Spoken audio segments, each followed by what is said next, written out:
तू यहाँ क्या कर रही है? तू तो बीमार थी ना, तो कमरे से बाहर क्यों आई? आप अकेले कितना ही घर का काम कर लेती, तो सोचा थोड़ा हाथ बंटवा देती हूँ। बहू रहने दे, इतना बड़ा एहसान करने की कोई जरूरत नहीं है तुझे। अगर किसी ने देख लिया तो मेरी ही बदनामी होगी। अपने कमरे में चली जा, खुद तो बीमार ही है और पूरे घर में भी घूम घूम कर लोगों को बीमार कर देगी। कोई जरूरत नहीं है किसी चीज को हाथ लगाने की। प्रतिभा अब सीधा अपने कमरे में चली जाती है और सो जाती है। और शाम को जैसे ही प्रतिभा की आंखें खुलती हैं तो देखती है कि उसके सिर पर ठंडे पानी की एक पट्टी है और उसकी सास वहीं बैठी है, जिसे देखकर आप यहाँ क्या कर रही हैं? और ये मेरे माथे पर गीली पट्टी कैसी आई? अगर मैं यहाँ बैठी हूँ तो मैंने ही रखी होगी और ज्यादा खुश होने की जरूरत नहीं है। अगर ज्यादा दिन बीमार पड़ी रहेगी तो अकेले कितना ही काम करूंगी मैं। और अब उठ गई है तो बैठ जा, पूरा बिस्तर पर पड़ी रहेगी तो शरीर ठीक होने की बजाय खराब ही होगा। काढ़ा बनाकर ला रही हूँ, पी लो। नहीं माँ जी, मैं काढ़ा नहीं पीती, बहुत कड़वा होता है। पूछा नहीं है, बता रही हूँ। इन अंग्रेजी दवाइयों पर पैसे बर्बाद करने से अच्छा ही है। शोभा अब रसोई में जाती है और अपनी बहू के लिए काढ़ा बनाने लगती है। और काढ़ा बनाते समय शोभा अपने कुछ पुराने दिनों में खो जाती है, जब वो खुद एक बहू थी। हाँ, बस ये आजकल की बहू को तो बिस्तर पर पड़े रहने का बहाना चाहिए। अरे हट्टा कट्टा शरीर है तेरा, और जरा सा सिर दर्द क्या हुआ? तू तो उठ ही नहीं रही है। खाना कौन बनाएगा? झाड़ू पोछा कौन करेगा? क्या इसलिए बहू लाए थे? सच में सिर में काफी दुख रहा है माँ जी। ऐसा लग रहा है कि बुखार चढ़ने वाला है, वरना मैं कर देती सारे काम। वरना से क्या मतलब है तेरा? कोई एहसान कर रही है क्या? शादी के बाद बहू की यही नौकरी होती है। हमने भी अपने समय पर किया है। मेरी तो किस्मत ही फूट गई ऐसी बहू लाकर। शोभा की सास लता शोभा को काफी ज्यादा ताने देने लगती है, जिससे दुखी होकर शोभा अब खराब हालत में ही बिस्तर से उठती है और घर के सारे कामों को करने लगती है। उस दिन को याद करते हुए शोभा की आंखें भर आती हैं और अब वो काढ़ा ले जाकर सीधा प्रतिभा को देती है। चुपचाप से ये सारा काढ़ा मेरी आंखों के सामने पीकर खत्म कर। अगर तू ठीक नहीं हुई ना तो ऐसी हालत में भी सारे काम करवाऊंगी, समझी? प्रतिभा को काढ़ा पिला देती है और अब 1 से 2 घंटे बाद ही प्रतिभा को उसकी तबीयत में सुधार महसूस होने लगता है। सास कैसी भी हो, लेकिन इनका बनाया हुआ काढ़ा था तो असरदार। ऐसे दिन गुजर जाते हैं और आज प्रतिभा कॉल पर अपनी माँ सलोनी से बात कर रही होती है और बातों बातों में ही प्रतिभा अपनी माँ को अपनी सास के रवैये के बारे में भी बताती है। अरे बेटा, तेरी सास तो फिर भी तुझे ताने देती है। अरे हमारे समय में तो सासें हमें मार भी देती थी। लेकिन माँ, मैं सच में अपनी सास से काफी परेशान हूँ।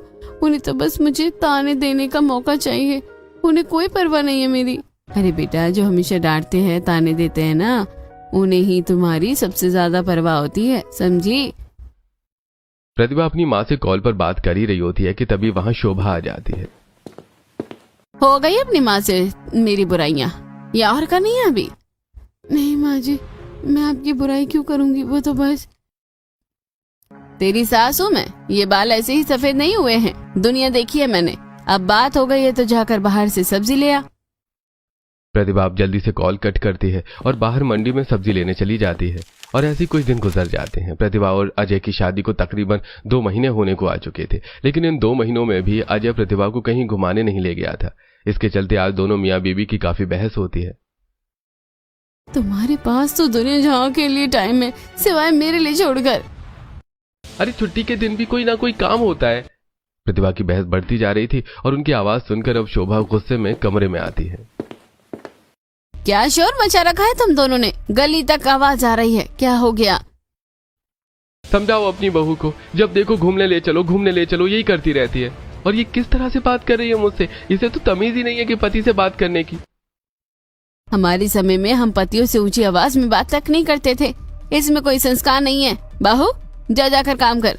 और हाँ, जैसे खुद तो अपने पति से बड़ी तमीज से बात करती है। दिखाई नहीं देता क्या मुझे कि कैसे ससुर जी को अपने अंगूठी के नीचे दबा कर रखती है? मुंह बनाकर किचन में चली जाती है प्रतिभा। तो वहीं अब शोभा। मुश्किल से शादी को 2 महीने हुए नहीं है कि तू इस तरह से लड़ाई करता है। अरे जब बहू कह रही है कि कहीं जाना है तो ले जाओ उसे घुमाने के लिए, वरना कबाड़ की तरह घर में ही पड़ा रहेगा पूरा दिन। वाह माँ, उनके सामने कुछ और मेरे सामने कुछ और। जितना बोला है ना उतना कर, ज्यादा दिमाग मत खराब किया कर। शोभा के कहने पर अजय प्रतिभा के पास जाता है और उसे मनाने लगता है। सॉरी ना बाबा, हो गई गलती, अब तुमसे फिर कभी लड़ाई नहीं करूंगा। चलो अभी सब छोड़ो और जल्दी से तैयार हो जाओ, आज हम मूवी देखने चलेंगे।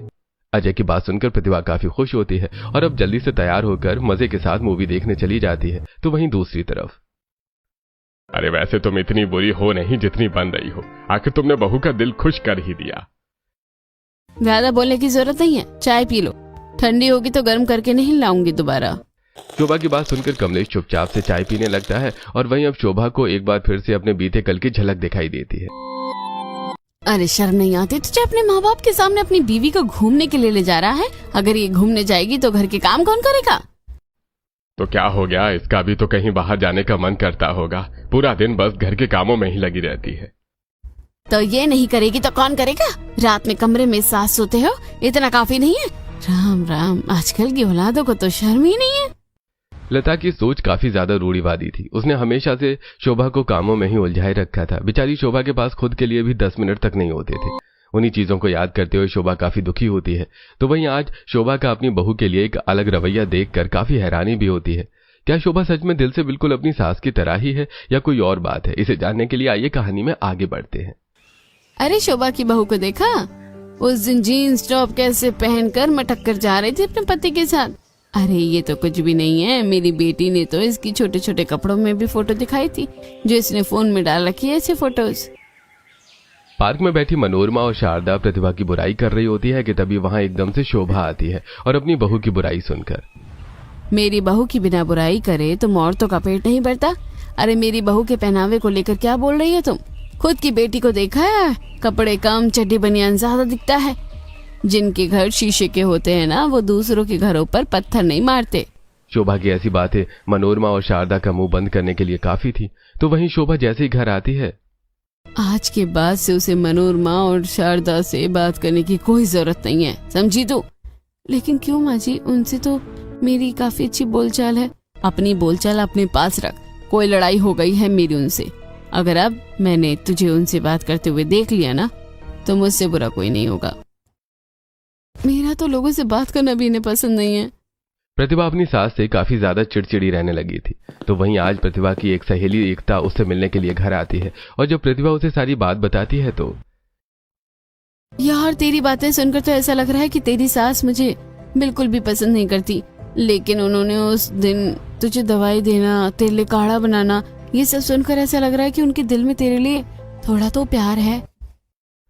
एकता की बात सुनकर प्रतिभा कुछ बोलती कि तभी वहां शोभा एकता के लिए चाय नाश्ता लेकर आती है। सहेली आई है, लेकिन इसका मतलब ये नहीं कि अपने संस्कार भूल जा। घर पर जब कोई मेहमान आता है तो उसके लिए सबसे पहले चाय नाश्ता लाया जाता है, लेकिन नहीं, तुझे कहाँ ये सब याद?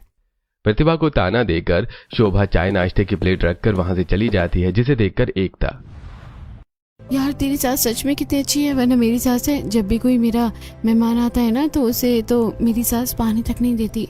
सब दिखावा है ताकि वो लोगों की नजर में अच्छी बन सके। उनकी रियलिटी तो मुझे ही पता है। कुछ दिन गुजर जाते हैं और आज हॉस्टल से प्रतिभा की नंद एकता कुछ दिनों के लिए घर आती है। शाम का वक्त होता है, एकदम से बाहर जाकर टिक्की चाट खाने का प्लान बनता है।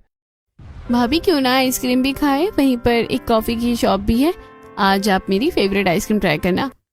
दोनों नंद भाभी बातें करते हुए निकल ही रही होती हैं कि तभी शोभा, अरे ये दोनों ननद भाभी की सवारी कहाँ चली? वो भी शाम के 7 बजे टिक्की चाट वाले के पास जा रहे हैं, थोड़ी देर में आ जाएंगे।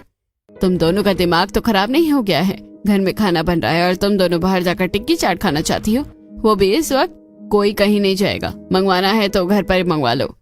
हमारे बाहर जाने का मन है, सुबह से हमने प्लान बना रखा था, जाने दीजिए ना, 10 मिनट में आ जाएंगे। क्या कहा? एक बार में समझ नहीं आता क्या?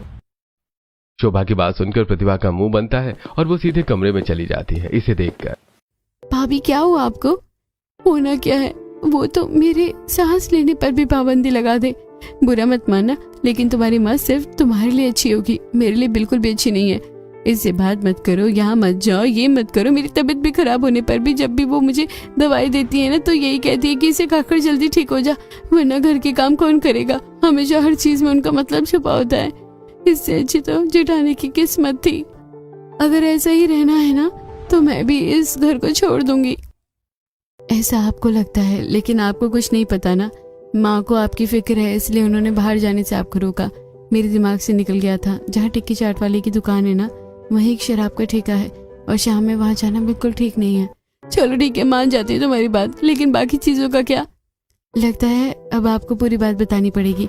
2 साल पहले जब बड़े भैया की शादी हुई थी ना, अब से इसे अपना ही घर समझो। किसी भी चीज की कोई दिक्कत हो तो मुझे बेझिझक बता सकते हो। मैं तुम्हारी सास नहीं हूँ, माँ हूँ। चलो मैं तुम्हें सबसे पहले सारे मेहमानों से मिलवाती हूँ। ओह गॉड, क्या मुसीबत है। वैसे ही इस लहंगे में मेरी जान निकली जा रही है, अब ये सबसे मिलवाएंगी, मुझे सबके पैर छूने पड़ेंगे। माँ जी वो क्या है ना, मैं मेहमानों से बाद में मिल लूंगी, काफी ज्यादा थक गई हूँ ना, थोड़ा आराम करना था। हाँ हाँ बहू, कोई बात नहीं, मैं मेहमानों को कह दूंगी, तुम जाकर थोड़ा आराम कर लो। कंचन कमरे में आराम करने के लिए चली जाती है, लेकिन कंचन की शादी को तकरीबन अब 1 महीना हो चुका था। इस 1 महीने में भी कंचन ने घर के किसी काम को हाथ नहीं लगाया था। एकता बेटा, कल तो तेरा एग्जाम है ना, तो पढ़ाई क्यों नहीं कर रही है? पूरा घर फैला हुआ है, आप भी बाहर गई थी तो इसलिए मैं घर का काम करने लग गई। बहू कहाँ है? शोभा अब अपनी बहू को ढूंढती हुई उसके कमरे में जाती है और देखती है कि उसकी बहू आराम से बिस्तर पर लेटी फोन चला रही है। अरे कंचन बहू, अब तो तुम्हारी शादी को महीना भर हो चुका है, अब तुम घर के काम कर सकती हो। थोड़ा अपनी ननद की मदद करवा देती, उसका कल एग्जाम है। मैं यहाँ घर की काम करने के लिए नहीं आई हूँ, मेरी माँ ने मुझे आज तक घर का काम नहीं करवाया है, आप कैसे करवा सकती है? कंचन का यह जवाब सुनकर शोभा सीधे बाहर आ जाती है, जिसे देखकर एकता, माँ भाभी से बोलती क्यों नहीं कि वो इस घर की बहू है, ये तो सब उनका फर्ज बनता है करना। कोई बात नहीं बेटा, अभी वो नई नई है ना, और वैसे भी बेटियों को मायके में बड़े नाजों से पाला जाता है, आदत नहीं होगी, धीरे धीरे लग जाएगी। और अभी तेरी माँ के शरीर में काफी ताकत है, मैं कर लूंगी काम। शोभा अपनी बहू को अपनी बेटी जितना ही प्यार करती थी, लेकिन कंचन अपनी सास को बिल्कुल भी पसंद नहीं करती थी। ऐसे ही एक दिन, अरे कंचन बहू, इन कपड़ों में तुम कहाँ जा रही हो? बाहर आंगन में तुम्हारे ससुर जी बैठे हैं, तो तुम्हें वो ऐसे देखेंगे, क्या कहेंगे? माँ जी वो तो उनकी प्रॉब्लम है, मैं तो ऐसे ही कपड़े पहनती हूँ। आजकल की सभी लड़कियां ऐसे ही कपड़े पहनती है, तुम्हें मना किया है क्या?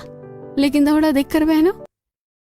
अब तो इस घर में मेरे कपड़ों को लेकर भी रोक टोक शुरू हो गई। किस घर में शादी करवा दी मेरे मम्मी पापा ने? कंचन मुंह बनाकर चली जाती है और जैसे ही शाम में कंचन का पति सूरज काम से आता है तो कंचन उसे उसके ही घर वालों के खिलाफ भड़काने लगती है। सूरज बहुत हुआ, मुझे हर चीज को लेकर घर में टोका हो जाता है। मैं ऐसे कपड़े नहीं पहन सकती, बस घर का काम करती रहूं, ये नहीं कर सकती, वो नहीं कर सकती, बस अब बहुत हो गया। या तो मेरे साथ अलग चलो या तो मैं अपने मायके चली जाऊंगी।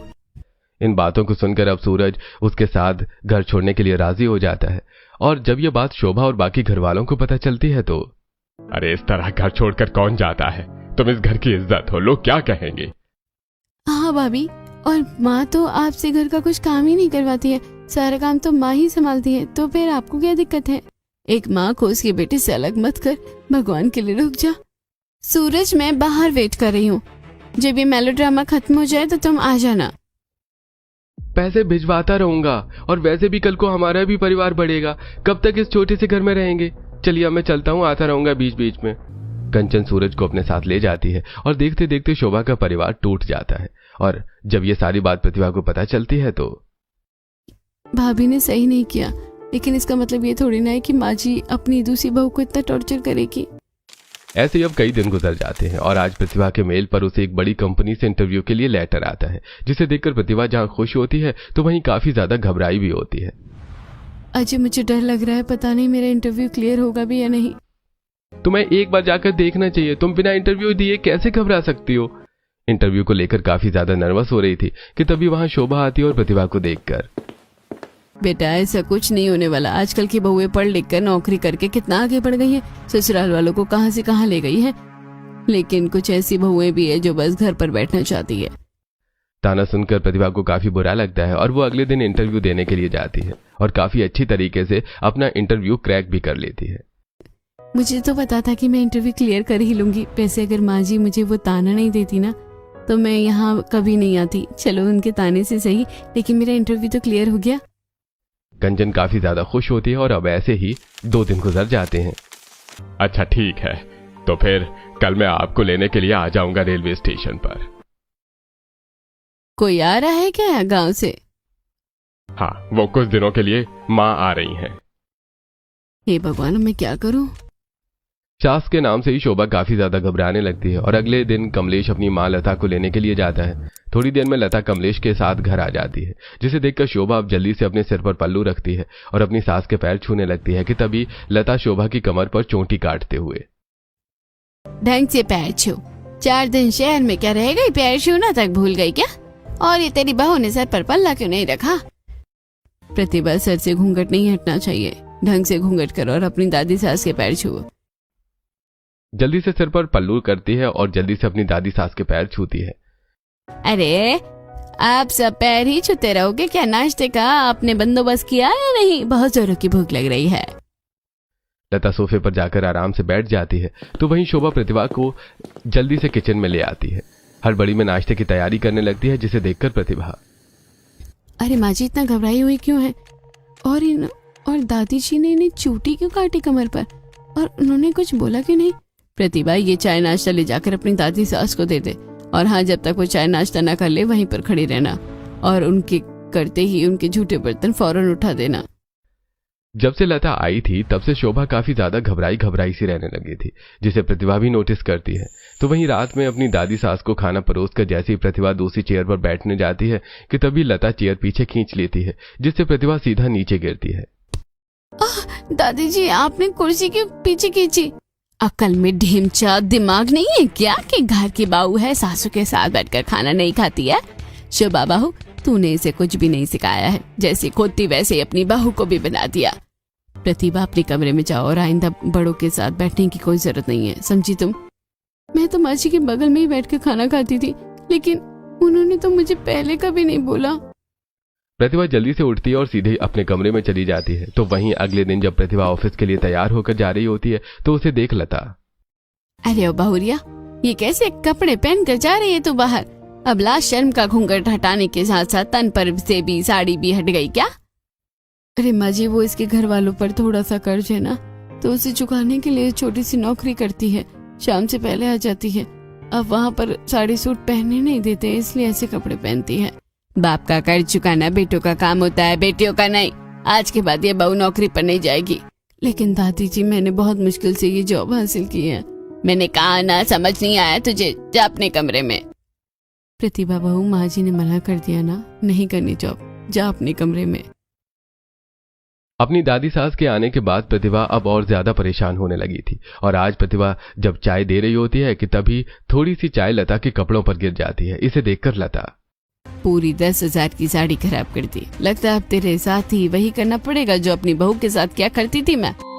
शोभा जब नई नवेली बहू बनकर आई थी तब जब भी उससे कोई गलती होती थी तो लता उसे अपनी लाठी से मारती थी।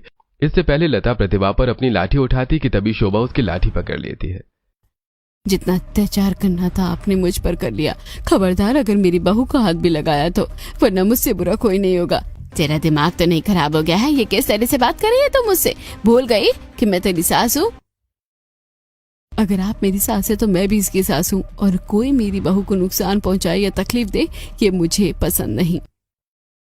शोभा लता के हाथ से उसकी लाठी छीनकर जमीन पर फेंक देती है। अपनी सास का ऐसा रूप देखकर प्रतिभा ऊपर से नीचे तक हिल जाती है। तो वहीं शाम में शोभा के इस बर्ताव से लता काफी ज्यादा गुस्सा हो जाती है और वापस चली जाती है। तो वहीं घर में, देखा माँ ने तुम्हें कैसे दादी से बचाया? दरअसल जो दादी ने माँ के साथ किया उसे लेकर माँ काफी ज्यादा घबरा गई थी, इसलिए उन्होंने सोच लिया था कि वो अपनी छोटी बहू को प्यार तो करेंगी लेकिन वो कभी दिखावा नहीं करेंगी। अजय की यह बात सुनकर प्रतिभा को अब वो सारे मोमेंट्स याद आने लगते हैं जब उसकी सास ने भले ही उसे डांटा हो, लेकिन उस डांट में भी उसकी सास की एक फिक्र छिपी थी। सारी चीजें याद करके प्रतिभा सीधा शोभा के पास जाती है।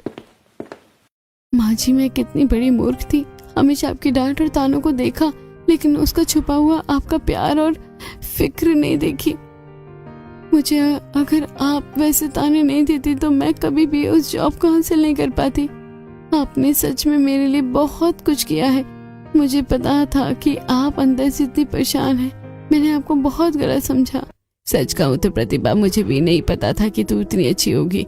अगर तेरी जगह कोई और होती तो कब का मुझे छोड़कर चली जाती। अब ऐसे रहने की कोई जरूरत नहीं है।